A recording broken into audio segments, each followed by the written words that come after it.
सरदार सरफराज बुगटी का कहना है कि कभी नहीं कहा कि बलूचिस्तान में अमन व अमान बिल्कुल ठीक है। वज़ीर आला बलूचिस्तान ने कहा कि पीटीआई दौर में तालिबान को वापस लाया गया। सूबे में हुकूमती अमलदारी बरकरार है और जब बलूचिस्तान हुकूमत सूबे के अवाम की फलाह व बहबूद के लिए काम कर रही है। जो रहमान साहब का स्टेटमेंट था या जो लीडर ऑफ द अपोजिशन का स्टेटमेंट था, वो तो ये कह रहे हैं कि कुछ अजला लिबर्टी का ऐलान करने वाले हैं, लिबरेशन का, आज़ादी का।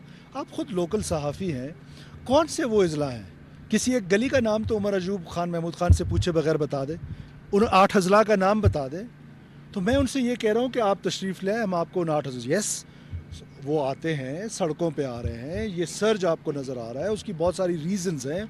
वो अपीसमेंट की पॉलिसी भी एक रीज़न है जो उमर अयूब की हुकूमत ने की, टीटीपी की सूरत में, बलोच सेपरेटिस्ट की सूरत में। कितने कमांडर्स हैं जिनके मैं नाम जानता हूँ, जिनको जेलों से निकाला गया और वो दोबारा जाके उन्होंने कैंप्स इस्टेब्लिश किए।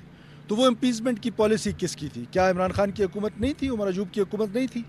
दूसरा, फिर एक सर्ज आया जब यूएस विड्रॉल हुआ। उस विड्रॉल के बाद आपने देखा कि ये जो इक्विपमेंट है, वो इक्विपमेंट जो है वो ब्लैक में फ़रोख्त होने लग गया और वो उन मिस्क्रिएंट्स के पास चला गया, जिसमें वो 2-2 किलोमीटर तक नाइट थर्मल इमेजरी से आपकी मूवमेंट को मॉनिटर कर रहे होते हैं। तो ये बहुत सारी चीज़ें मिक्सअप हुई हैं और आहिस्ता आहिस्ता आप देखेंगे कि, और ये सर्ज क्या बलूचिस्तान में पहली दफ़ा हुआ है? क्या 2009 में ये सर्ज आपको नज़र नहीं आ रहा था? 2010 में नज़र नहीं आया? तो with the passage of time government smart kinetic में जा रही है और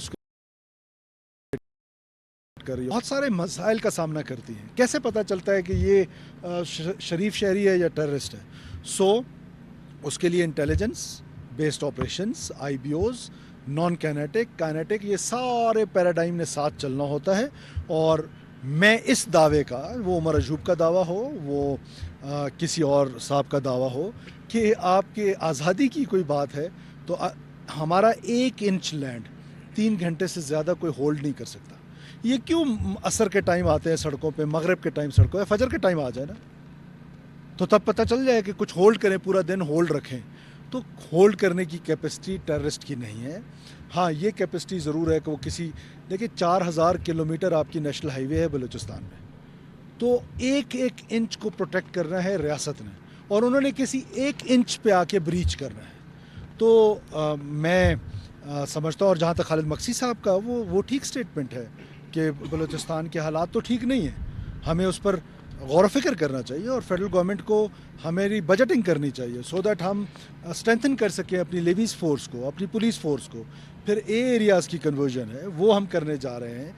सो बहुत एक लंबी डिबेट है इस पर। मुझे यकीन है कि हमारी सिक्योरिटी फोर्सेस के अंदर ये कैपेसिटी है कि हम इंशाल्लाह ताला बहुत जल्द इस पर काबू पा लेंगे। मुझे इसके बारे में ऑनेस्टली स्पीकिंग इतनी डिटेल्स नहीं पता है, बहुत पिटी सा इशू है, और अगर बलूचिस्तान में वो हैं तो यकीनन उनकी गिरफ्तारी में सिंध हुकूमत